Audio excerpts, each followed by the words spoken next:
Hello there, and welcome to tonight's collection of sleepy nightmare stories. If you're listening to this, I want you to take a deep breath. Let your shoulders drop and allow your eyes to grow a little heavier with every moment.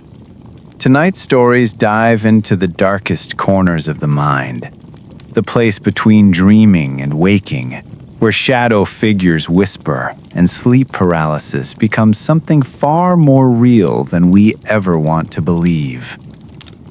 So settle in, make yourself comfortable, and if you're listening in bed, let the sound of my voice guide you gently towards sleep, while the nightmares stay just far enough away. Now, when you're ready, let's begin our first story. The first time I saw him, I thought it was just a shadow. It was 3 a.m, the room was almost completely dark, and my eyes were still full of sleep. The only light came from the hallway, a thin strip of dull yellow cutting through the room from the half-open bedroom door. And in that thin strip of light, there was a shape. At first, nothing about it felt wrong. It was just slightly darker than the hallway behind it, tall and narrow, like a coat hanging on a door or someone standing just out of focus. But then my brain woke up one step faster than my body, and I realized 3 things in rapid succession. I lived alone. I always closed the hallway light before going to bed. The shape in the doorway was facing me. I tried to sit up. Nothing happened.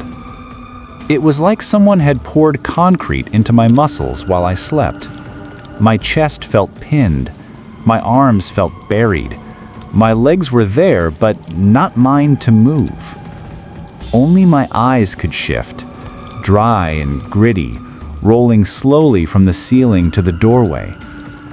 That's when I realized I couldn't breathe properly. The air was going in, but it wasn't satisfying, like sipping through a blocked straw. Shallow, thin, useless breaths. I stared at the doorway. The figure didn't move. It just stood there, exactly in the crack between the door and the frame, as if the door had been opened just enough to let it in and no more. Its edges weren't clear. It was more like someone had taken a person-shaped hole out of the hallway and filled it with something slightly darker than the dark. I tried to scream. What actually happened was nothing. My mouth didn't even open. My tongue sat heavy in my throat. All I could do was stare and listen to my own strained breathing. I don't know how long that first time lasted. It felt like an hour. It was probably 20 seconds. The figure took one step forward into my room, and then I woke up. Actually woke up. The door was closed, the hallway light was off, my chest was free, my limbs were numb but movable, and my heart was beating too fast for someone who hadn't moved a muscle. That was the first time I told myself it was just a nightmare. I didn't used to be the anxious type. I'd had a couple of bad dreams here and there, like everyone, but nothing that followed me into the day. I worked in a boring office, lived in a boring 1-bedroom apartment, and went to bed around the same time every night, scrolling my phone until my eyes hurt, and then dropping it on the pillow beside me. The second time it happened, I blamed the phone. I'd fallen asleep on my back, which I never do, with the screen still lit. When I woke up, the phone was there, just out of reach on the mattress. Its screen had gone black, and in the reflection, I could see the blurry outline of my face and the vague suggestion of something darker behind it, at the edge of the mattress. I tried to turn my head. My neck strained, but didn't move. Only my eyes shifted, slowly dragging right. A slow, soft scraping, as if something rough was being dragged along the wall, starting at the door and coming closer. My eyes shifted, pixel by pixel, toward the source. On the wall beside my bed, just above the level of the mattress, I saw the shadow of a hand. No arm, no wrist. Just the hand's shadow dragging along the wall, fingers slightly spread as if feeling its way through the dark. The scraping continued, in perfect time with the movement of that shadow. I couldn't see what was casting it, just the hand-shaped darkness on paint, moving closer, closer, closer. It reached the space right beside my head. The scraping stopped. The room was so quiet I could hear my own blood in my ears. And then, right by my ear, very close, something exhaled. I woke up with a shout, actually moving this time, flinging myself sideways so hard I fell out of the bed and hit my shoulder on the nightstand. The door was closed. The hallway light was off. But the wall beside the bed had a faint, fresh scratch on it. The paint was worn away in a thin, wavering line, starting near the door and ending exactly where the shadow hand had stopped. I lay on the floor, nursing my throbbing shoulder, staring at that line. Sleep paralysis, I told myself. I'd heard about it. Waking up while your body is still dreaming. Night terrors. Hypnopompic hallucinations. That kind of thing. There had to be a normal explanation. I was still repeating that to myself the third time it happened. The third time, I didn't see the door first. I saw the ceiling. I woke up, flat on my back again, body frozen, eyes locked on the hairline cracks above me. They looked different somehow. Thicker. Darker. Like something had seeped into them overnight. My chest felt heavier now, like somebody had laid a sandbag across it. I tried to swallow. My throat clicked, but didn't move much. My tongue felt wrong in my mouth. Too thick. Too dry. For a moment, nothing happened. Then all the cracks in the ceiling shifted at once. They didn't move much, just enough for my brain to decide they weren't cracks at all. They were lines. The faint, thin outline of something.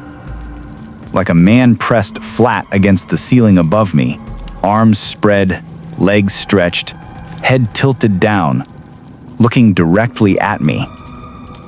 As my eyes fixed on that idea, the outline became clearer. The lines deepened.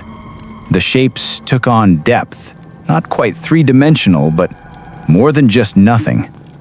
A ridged suggestion of shoulders, a hollow where eyes should have been, a mouth, too wide, curving just a little too far. I couldn't breathe properly. My chest jerking shallow, my lungs never filling. My eyes rolled sideways, but only a little, as if an invisible hand held them in place. Out of the corner of my vision, I saw the doorway again. Half open, hallway light on. Something was standing there. My brain supplied the image automatically. The tall figure, the elongated head, the hand shadow on the wall. But the thing on the ceiling was closer, directly above me. The outline shifted. One of the ceiling arm shapes bent. For a second, it looked like it was reaching down. I would have screamed myself hoarse if my body had allowed it. As it was, only the tiniest bit of air leaked out of my throat, a pathetic creaking sound that barely counted as a whimper. Something thick and invisible pressed against my chest, hard enough to make my heartbeat stumble. The outline above me extended that arm further and further, until it felt like the ceiling was a single inch above my nose. I couldn't see details. I could only feel the weight. And then, in that unnatural closeness, something like a fingertip traced a line down the center of my chest, from my throat to the base of my ribs. Not physically. There was no touch, no warmth, no cold. Just the absolute certainty that something knew exactly where my heart was. I woke up sitting upright in bed, gasping, grabbing at my chest. The ceiling was just a ceiling again, but on my skin, there was a bright red line down the middle of my chest, as if I'd scratched myself hard in my sleep. I hadn't moved. My nails weren't broken. My hands had no marks. The line faded slowly over the next 10 minutes, turning pink. Then nothing. After the third time, I stopped sleeping properly. I'd sit up in bed, phone in hand, watching stupid videos until my vision blurred and my head nodded forward. Every time my chin dropped to my chest, I'd jolt awake in a panic, terrified that the next time I closed my eyes, I'd wake up frozen in my own body again. I started researching sleep paralysis, as if reading about it would make it less sharp. The descriptions matched what I'd felt: unable to move, a presence in the room, feelings of suffocation, dread, something watching you, visual and auditory hallucinations that feel real. Harmless, the article said. Scary, but harmless. The word harmless is a joke when you're lying helpless under an imaginary ceiling thing that knows exactly where your heart is. I decided to bring it up, carefully, with my doctor. I didn't go into details. I just mentioned bad dreams, trouble sleeping, waking up unable to move. She nodded along like she'd heard it all before, prescribed a mild sleep aid, and told me to try better sleep hygiene. Don't fall asleep with screens on, she said. Try to sleep on your side, not your back. Avoid eating late. That night, I followed her advice. No phone, no caffeine, no late snacks. I lay on my side, blankets pulled up to my chin, eyes closed, counting backwards from 100. I must have drifted off, because the next thing I remember is trying to roll over and realizing with that familiar ice water shock that I couldn't move. I wasn't on my back this time. I was still on my side, facing the wall. I could see the pale rectangles of picture frames in the dark. I could see the faint glow of the streetlight from between the curtains. I couldn't see the door, and I couldn't turn over to look. My breathing went thin and useless again. My throat tried to swallow and failed. Something behind me shifted the air. It was the smallest thing, like someone adjusting their weight on the mattress. The bed dipped slightly near my legs. I tried to twitch my fingers. Nothing. The dip crept further up, stopping behind my back. It felt like someone had kneeled on the bed behind me, one knee pressing into the mattress, weight leaning in closer. Heat washed along my spine, not physical warmth, just the sensation of nearness, like someone was hovering a breath away from touching but not quite making contact. The room was silent, and then directly behind my ear, right at the edge of the pillow, something whispered. I don't know if it was words. It might not have been a language. It was a sound that had the shape of speech without any meaning I recognize. Dry, harsh, too close. I felt something that was not breath move my hair. I tried to scream, and finally a sound came out, a tight, broken noise that was part sob, part inhaled gasp. As reacting, the whispering stopped. The weight on the mattress didn't move. The silence stretched. And then, slowly, carefully, something slid under the blanket. Not far. Just an inch. Just enough to let in a thin draft of cold against my hip. And with that cold, a thought came into my head that didn't feel like mine. You brought me here. I woke up standing in the doorway of my own bedroom, heart racing, hand on the light switch. My legs were shaking. My throat hurt like I'd been shouting for an hour. The bed was exactly where it had always been. The blankets were rumpled in the vague, formless way of normal sleep. No dent, no mark. On the wall, though, at the height where someone's face would be if they were leaning close to me as I lay on my side, there were 3 faint, vertical smudges, like someone had pressed their fingers there and dragged them down an inch. By then, I'd stopped believing this was harmless. The next day, I called in sick and told my boss I had a migraine.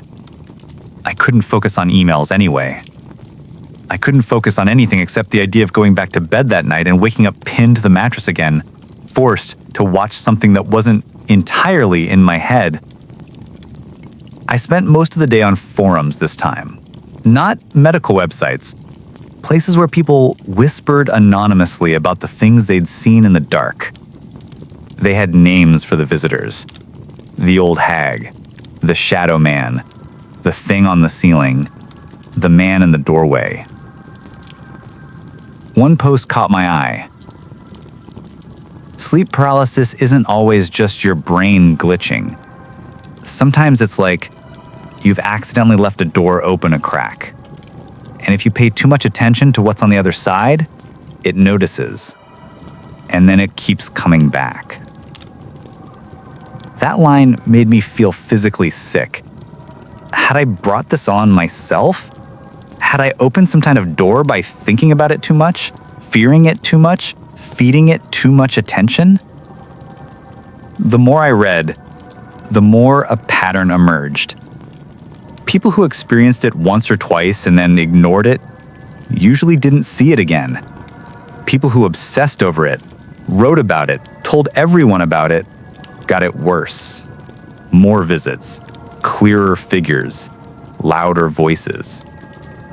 The worst part? One user said that over time, their episodes stopped feeling like dreams at all.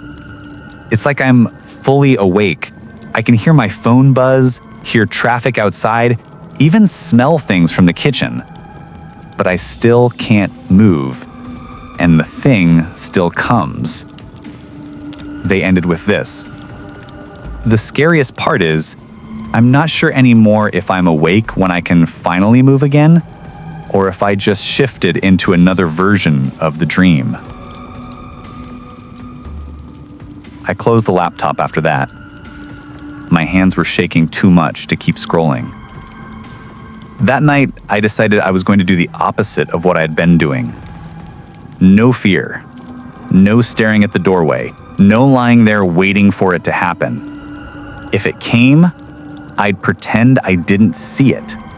I'd close my eyes and think about something else. I went to bed on my side, facing the wall again.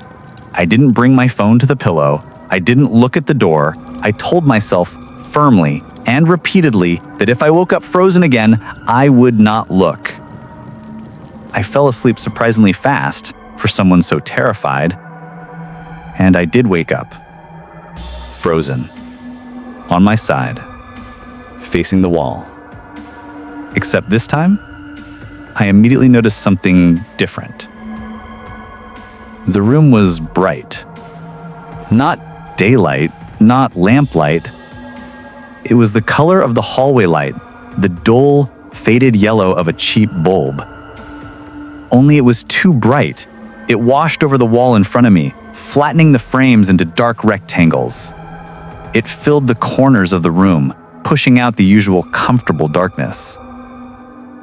I couldn't move my body, but my eyes could shift a little. I broke my own rule. I looked.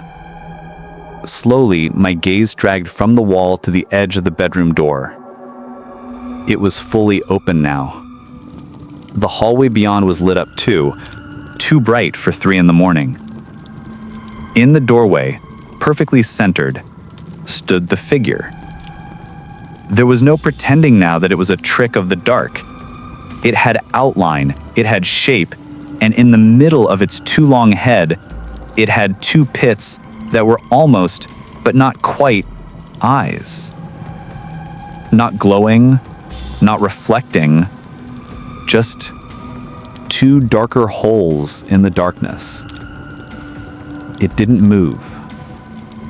I tried not to focus on it. I tried to drag my gaze away. It didn't matter. I felt its attention hit my chest like cold weight.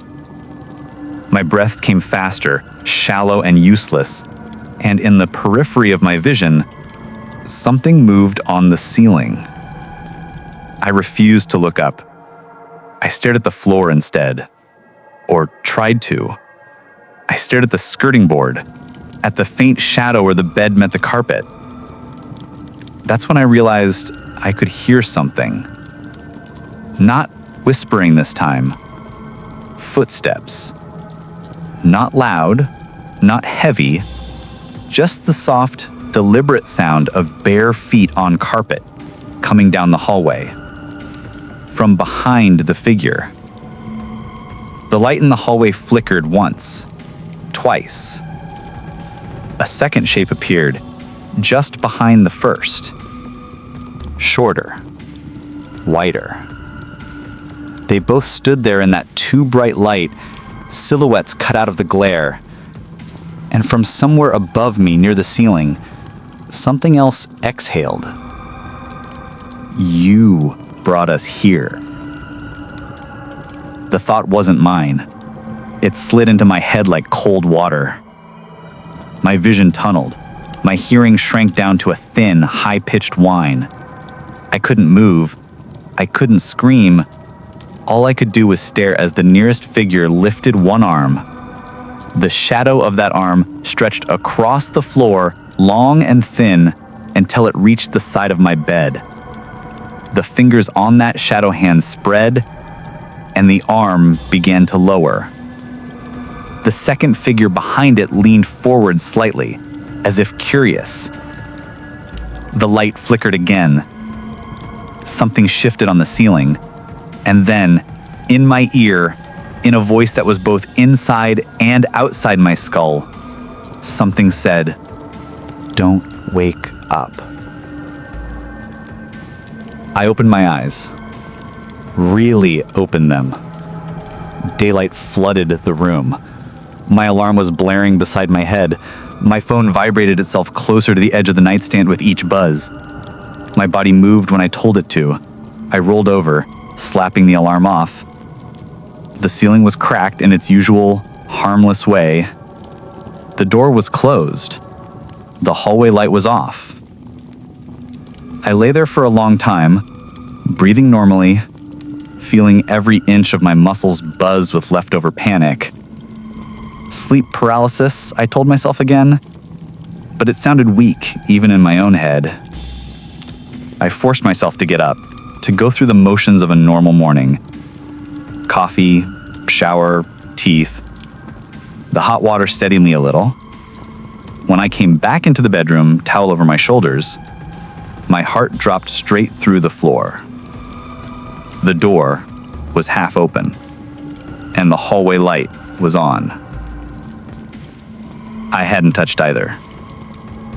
For a long time, I just stood there staring at the doorway, every instinct screaming at me to look away. Something made me step closer instead. The hallway was empty. The light looked normal.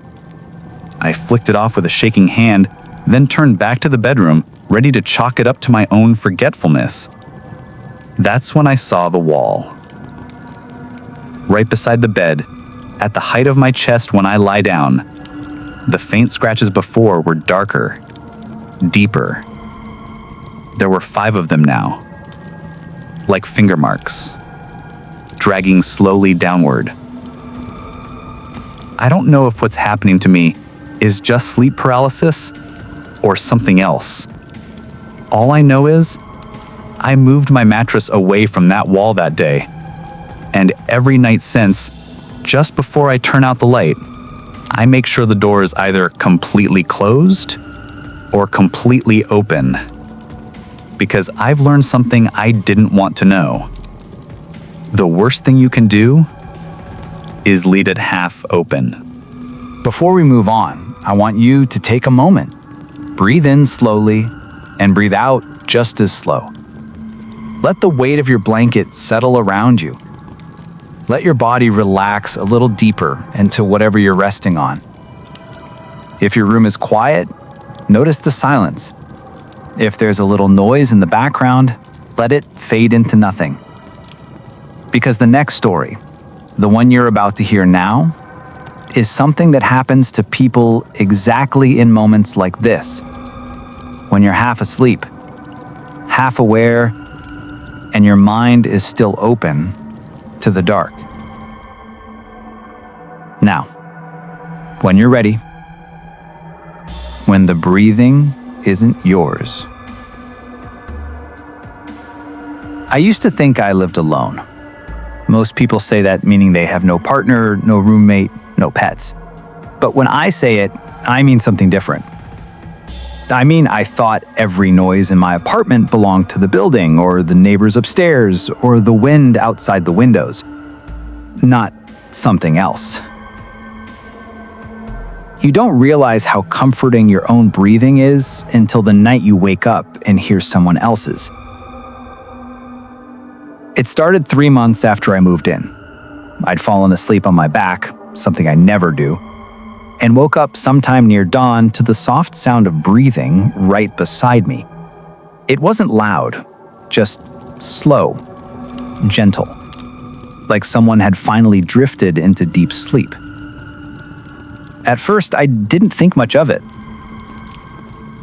until I noticed it didn't match mine. When I inhaled, the sound exhaled. When I exhaled, the sound inhaled. Perfectly opposite. Like the rhythm of someone lying face to face with me. I tried to turn my head just a little to see, but my body wasn't listening. Not my neck, not my arms, not even my eyelids. The only part of me that moved was my eyes, rolling helplessly inside their sockets. My first real sleep paralysis. I wanted to believe it was in my head. Just a dream. Then the mattress dipped beside me the way it does when someone sits down slowly. My body rolled a fraction toward the weight. The breathing paused, as if surprised I'd noticed. Then it resumed, closer now, higher, hovering over my shoulder. Something brushed the edge of my hair. Not a touch, just the faintest shift of air. I woke up with a jolt. Heart hammering, body suddenly free. I told myself it was nothing more than a hallucination. But the next night destroyed that lie. The next night I woke again, same position, same paralysis, but this time to a sound like someone tapping inside the mirror across from my bed. Soft, delicate taps. Like fingertips on glass. Tap. Tap. Tap. My eyes rolled slowly toward the mirror. The room was too dark to see details, but I could make out movement inside the reflection. Something shifting where my reflection should have been, then a whisper. Faint, but unmistakably coming from the mirror itself. Can you see me yet? My scalp tightened so hard it hurt. The mattress dipped again, closer this time, as if someone crawled across it on hands and knees. The breathing from the first night returned, but now it came from above me, from the ceiling. Warm air drifted downward onto my face. Then a voice, inches above my ear, whispered, "Don't wake up yet." Everything went black. When I woke again screaming, The mirror had a faint smear on the inside of the glass, like someone had dragged a hand down it. After that, the visits didn't stop. They didn't even slow down. Sleep paralysis isn't supposed to happen every night. Everyone says that. Turns out, everyone is wrong. Some nights the breathing started at my feet, sometimes at my back, sometimes inches from my mouth. Sometimes something whispered words I couldn't understand. Other nights it laughed, a low, clumsy imitation of human laughter, like a child trying to copy a sound they'd only heard once. And the mirror. Every night the tapping grew louder. Tap, tap, tap, then scratching, then thumping, as if whatever was inside was trying to punch its way out. I covered the mirror with a blanket. The next night, I woke to the sound of fabric ripping. The blanket was shredded on the floor. One night, I didn't wake up in bed at all. I woke up standing in front of the mirror, paralyzed. Not lying, not seated, standing. My reflection stared back, but not with my face. My reflection was smiling, wide, slow, wrong. I felt nothing on my real face, but the reflection smiled anyway. Behind the reflected me, the room was darker, as if a shadow stood just out of view. My reflection raised its hand and pressed its palm to the glass. I didn't, but the reflection did. A whisper seeped through the mirror. Switch. A thin crack spread across the glass over my reflection's eyes. The shadow behind it leaned forward, and the breath fogged the glass from the inside. I fell backward suddenly, free again, gasping on the floor. The mirror looked untouched, but my own handprint was on the inside of the glass. I stopped sleeping in my room after that. But sleep finds you eventually. One night I drifted off on the sofa and woke paralyzed again, not in my living room, but in its reflection. I could see the room outside the mirror, normal and quiet, but I was inside, motionless, staring through the glass. My body, the one outside, stood facing me, perfectly still, perfectly silent. And then it breathed, a slow inhale, a slower exhale. But the breath was not mine. I felt nothing, not the rise of my chest, not the expansion of my lungs. My body was breathing without me. It leaned forward to the mirror. My reflection, trapped inside, raised my hand helplessly. I felt the movement through the glass, like my nerves had been rewired. My body outside whispered, "It's your turn to breathe."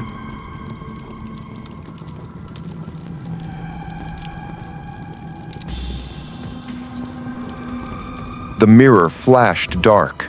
I woke on the floor again, gasping like I'd been drowning. My apartment looked normal. Everything was normal. Until I noticed my bedroom mirror, a faint handprint from the inside, pressed perfectly over where my reflection's hand had been the night before. I don't sleep much now. When I do, I sleep in the living room with every light on. But sometimes, in the dead hours between midnight and 4 a.m., I hear breathing that isn't mine, coming from inside the mirror. And every night, my reflection looks a little less like me and a little more like something waiting for the next time I fall asleep deeply enough for it to switch again. Before we continue, take one slow breath and let your eyes relax just a little more. If you're lying down, feel the weight of your blanket. Feel your heartbeat settling, and allow the room around you to fade into the edges of your awareness. The next story drifts even deeper into the kind of darkness that appears only when the mind is half awake and half somewhere else.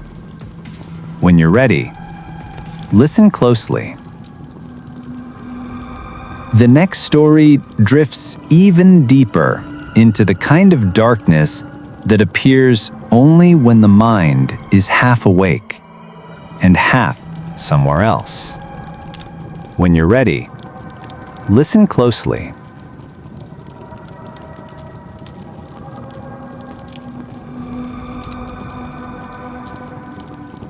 I used to believe dreams were harmless, strange, confusing, sometimes unsettling, but harmless. After all, dreams can't follow you into the real world. At least, that's what I thought before I met her. The first time she appeared, it wasn't a nightmare. It wasn't even dramatic. Just a strange dream where I was standing in my childhood home, staring down a hallway that didn't belong there. My childhood house didn't even have a hallway that long. It stretched endlessly in the dream, lined with doors that pulsed faintly like they were breathing. At the end of that hallway, where the darkness thickened into something almost physical, a woman was standing. Still, silent. Body facing me, head slightly lowered, hair falling over her face. I couldn't see her eyes. I couldn't see her expression, but she was looking at me. Not moving, not blinking, just standing there, as if waiting for something. I woke up immediately, sitting up straight in bed, heart pounding for no reason I could explain. It wasn't even a scary dream. She hadn't moved, she hadn't spoken, but something about her presence followed me into the day, like a scent you can't wash off. That night, she came back. This time, the dream wasn't a hallway, it was my bedroom. I was lying in my dream exactly how I had fallen asleep in real life. On my side, blanket pulled up, phone on the nightstand. But the room felt wrong, heavier, like the air had thickened into syrup. I knew I was dreaming. I knew it clearly. And then I saw her. She wasn't at the end of a hallway now. She was standing behind me. Not touching, not speaking, just standing behind my sleeping body in the dream, leaning slightly like she was studying my breathing. Her long hair hid her face completely. Her hands hung straight at her sides. Her shoulders rose and fell slowly, like she was imitating the act of breathing, even though she didn't need to. I couldn't turn. I couldn't move. All I could do was watch my own dream body lie there while she stared at it from inches away. The dream dissolved into white static. I woke up gasping for breath, drenched in sweat, the back of my neck icy cold. I turned the lights on and kept them on the entire night. That was only the beginning. For the next week, she visited every single night. Sometimes far away, sometimes right beside me, sometimes crouched at the foot of my dream bed. Once, she stood over my pillow, her hair hanging so low I could see the tips brushing the sheets. She never moved, never spoke, never breathed. But every night, she was closer. And every night, her presence followed me when I woke up. A pressure in the room, a coldness on my back, the sense that someone had just stepped out of view. Then came the night she finally touched me. The dream started with me standing in a forest made of tall, thin trees, the kind that creak in the wind. The ground was soft, covered in fog that curled around my ankles. I heard footsteps somewhere behind me, soft, measured, like someone walking barefoot on moss. I didn't turn. I couldn't. The dream held me in place like a photograph. The footsteps got closer. Then I felt a hand, cold, horribly cold, press against the middle of my back. Not pushing, not grabbing, just pressing. And then her voice, for the first time, whispered directly into my ear. "I finally found you." I woke up choking on my breath, heart slamming against my ribs so hard I thought it would bruise. My back burned with a cold so sharp it felt like frostbite. In the dark, I reached behind me, dragging my fingers across my spine, and froze. The fabric of my shirt was damp. Not from sweat. It was damp as if something cold had been pressing against it for hours. I didn't sleep for 2 nights after that. I tried, God knows I tried, but every time I closed my eyes, even for a second, I'd feel the impression of that hand on my back. Not pain, not pressure, just the memory of her touch, lingering too vividly to ignore. But exhaustion is stronger than fear. On the 3rd night, I fell asleep sitting upright on the couch. And she came immediately. This time, the dream had no setting. No bedroom, no hallway, no forest, just darkness. A thick, endless black space. I was floating, weightless, able to turn my head, able to move my hands. At first, I felt relieved, no paralysis. That relief lasted 5 seconds. Because when I turned around, she was right there, inches from my face. Her hair parted on its own, as if moved by a wind that wasn't there. For the first time, I saw her eyes. They weren't hollow. They weren't white. They weren't demonic. They were human. But the expression behind them was not. Her face didn't move when she spoke. Her lips didn't part, but her voice poured into the space anyway, sinking straight into my bones. "You've been looking the wrong way." Suddenly, the dream changed. I wasn't floating anymore. I was lying in my real bed. I knew it. I could feel the texture of my blanket, the cool air of my room, the faint hum of the refrigerator from the kitchen. But I couldn't move. My eyes were the only part alive. My breath was trapped shallow in my chest. Sleep paralysis. And she was behind me again. Not in the dream, in the room. I felt the mattress sink slowly, then deeper, then another shift, like a knee pressing in, then a hand settling on the bed right next to my waist. Her hair brushed my arm, cold, silk-like strands sliding across my skin.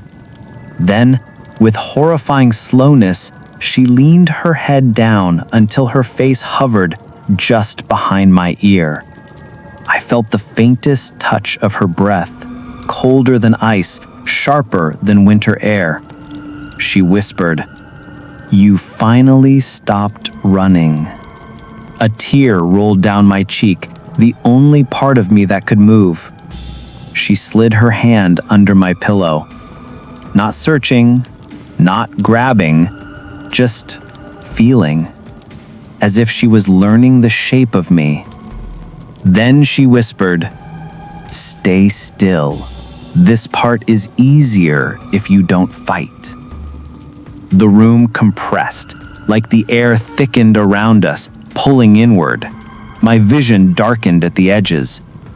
I felt myself slipping, not sleeping, not awake. Not asleep, not awake, slipping into her space. And then I woke up. Not in my room, not on my bed. I woke up standing in the hallway outside my bedroom door. The door was halfway open. Inside the room, the shadow of someone stood beside my bed. Someone shaped like me. Someone lying there as if asleep. Someone breathing with my breath.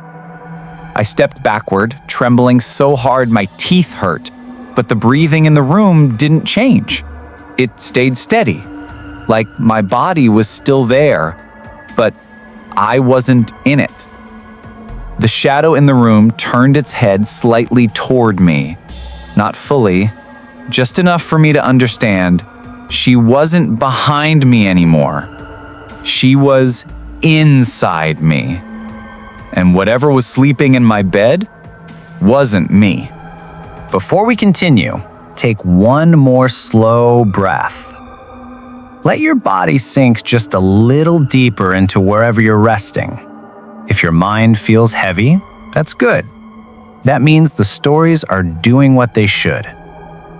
And if your room feels still, if the darkness around you feels a bit thicker than before, don't worry. You're only drifting into the next story. When you're ready, listen closely.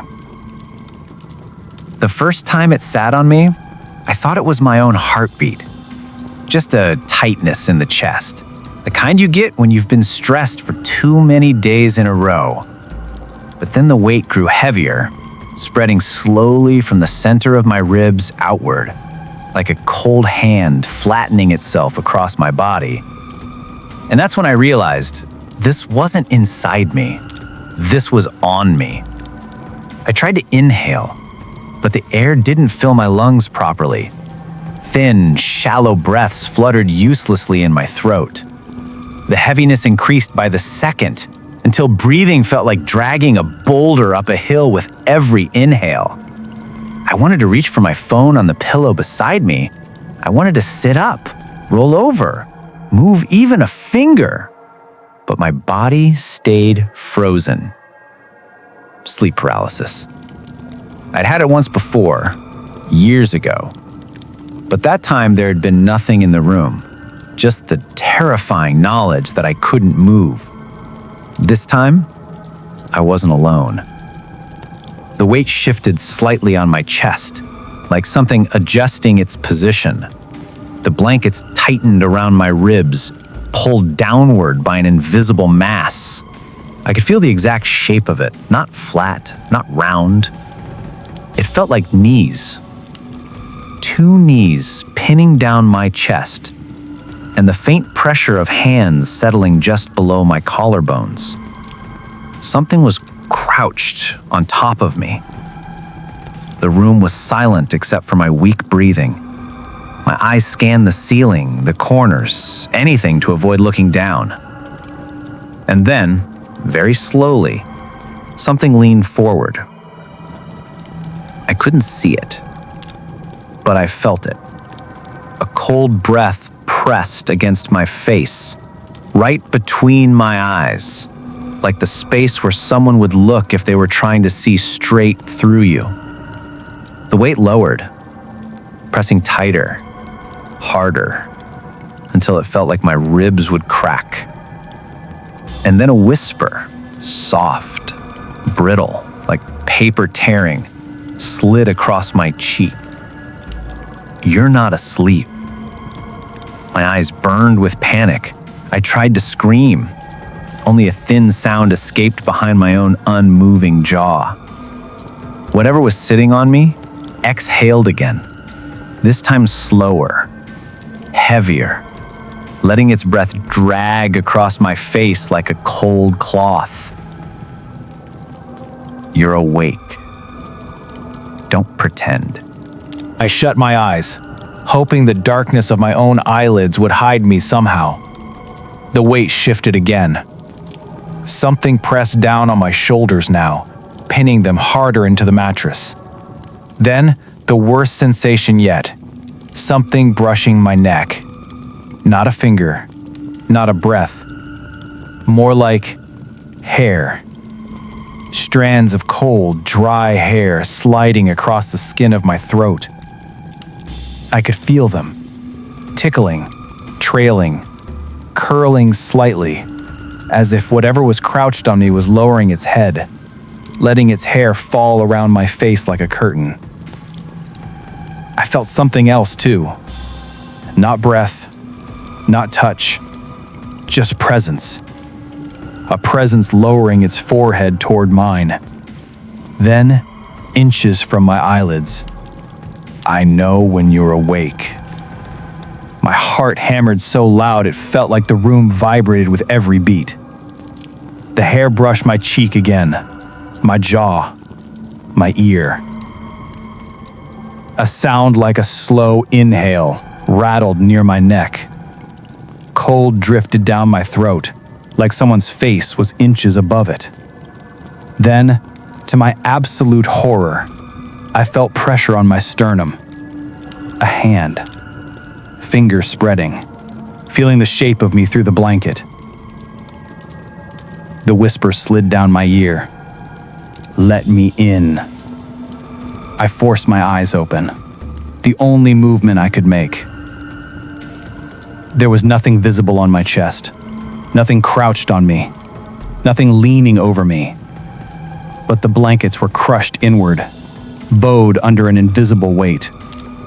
And just above the depression, the air shimmered faintly, like heat or breath, or something barely holding itself together. The hand pressed harder, my breath caught, my ribs groaned. Then, claws.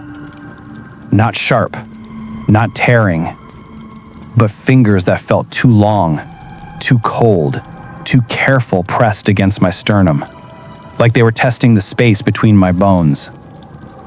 Something pushed. Not enough to break anything, just enough for the pressure to reach the inside of my chest. A cold, pulsing feeling spread through my ribs, up my throat, behind my eyes, like something was trying to slide into me through the spaces my bones couldn't protect. I thought I would pass out. I hoped I would. Then a sound broke everything. Not from the room. From inside the mattress. A low, deep thump, like a heartbeat, but not mine. The thing on my chest froze. The weight paused. The hair stopped moving. Then, it leaned closer. Closer. Closer. Until I felt something cold graze the edge of my lip. I know you're awake. Before I could process what it meant, the weight lifted. Not all at once, slowly, like someone rising from a crouch. Cold air rushed across my chest. The blankets loosened. The hair slid off my shoulder. The pressure vanished. I still couldn't move. But I was free of whatever had been on me. I lay frozen, staring at the ceiling, breathing in short, ragged gasps, waiting for anything to happen next. Nothing did. Eventually, the paralysis faded. My fingers twitched. My lungs filled fully. My legs tingled with the return of sensation. I sat up so fast I felt dizzy. The blankets were crushed exactly where the weight had been. Compact, indented, as if someone had just climbed off me a moment before. But what scared me the most was the memory of that thump under the mattress. Deep, alive, almost like an answer. I pressed my hand onto that spot. Nothing. Just fabric. Just cushion. But when I leaned down and placed my ear near the indentation, something breathed. Once. Slowly. Like something still hiding inside the bed, waiting for me to lie down again. If you're still awake, take a moment to breathe. Let your mind settle, and let your body sink deeper into whatever you're resting on. Because the next story is darker, quieter, and far more unsettling than the last. This one isn't just about nightmares. It's about something waiting above you, even when you think your eyes are closed. Now, let's move in to our next tale. I didn't start having sleep paralysis until I turned 30. Before that, I had the usual nightmares. Falling, drowning, walking late into the wrong neighborhood, but nothing that pinned me to the bed like a corpse. But the ceiling. The ceiling is where it all began. The first time it happened, I had fallen asleep on my back with my window slightly open, letting the cold night air settle into my room. Around 3:20 a.m., something pulled me out of my dream. Not a sound, just a presence. My eyes opened on their own, and that's when I saw it. Not above me, not close enough to touch me, but on the ceiling. A shape, flattened like roadkill, stretched thin across the plaster, arms and legs splayed out like a spider pressed into a page. At first, I thought my eyes were tricking me, but then its head turned, slow, mechanical, unnatural, to look down at me. A thin line of darkness opened where its mouth should be, stretching wider and wider. I tried to move. Nothing. I tried to breathe faster. My chest wouldn't obey. All I could do was stare as the thing began to crawl, no, slide across the ceiling, its limbs moving without bending, like they were glued up there, dragging its body toward me. It stopped right above me, directly over my face. Its head dangled low enough that I could almost feel its breath, cold, intentional, watching me the way a starving animal watches a trapped meal. Then, as if testing me, it lifted one elongated hand off the ceiling, just one, and let it hang down, right over my throat. I thought it would kill me, or peel my skin, or sink its fingers into my chest. But instead, it traced a single slow line from my neck to my sternum, like it was claiming me. The moment its finger reached my chest, I could breathe again, and the thing snapped back onto the ceiling like it had never moved at all.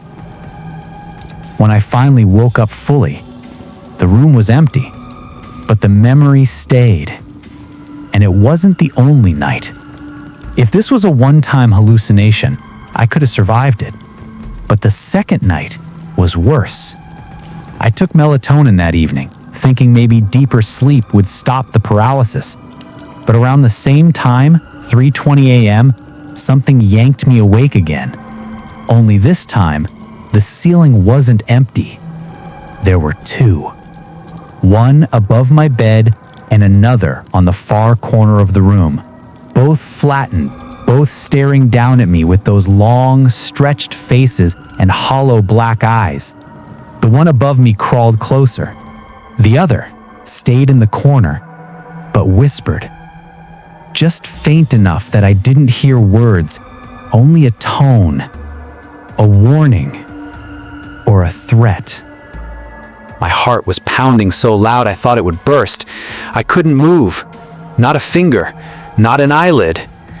And then the first one, the one above me, lowered its face down again until its forehead almost touched mine. Its mouth stretched into that impossible dark slit, and it mouthed something. I didn't hear it. I didn't have to. Because whatever it said The thing in the corner repeated it out loud. A whisper, so soft it felt like cold air brushing my ear. Not yet. My body jolted awake like I'd been thrown. I sat up gasping, coughing, shaking so hard I thought I was having a seizure.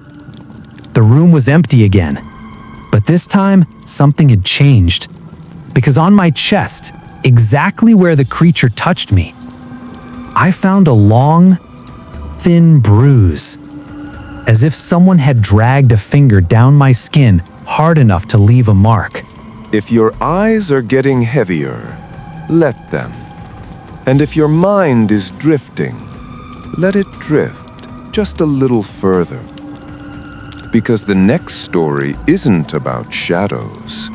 This time, it's about something that visits only when your body falls asleep, but your mind wakes up somewhere else. Now, this is story 6. I used to think sleepwalking was harmless. People joke about it, make funny videos, laugh at the weird things their bodies do when their minds check out. But nothing about what happened to me was funny, and nothing about it was sleepwalking. It started the night my heater broke. It was early winter, the kind of cold that crawls into your bones.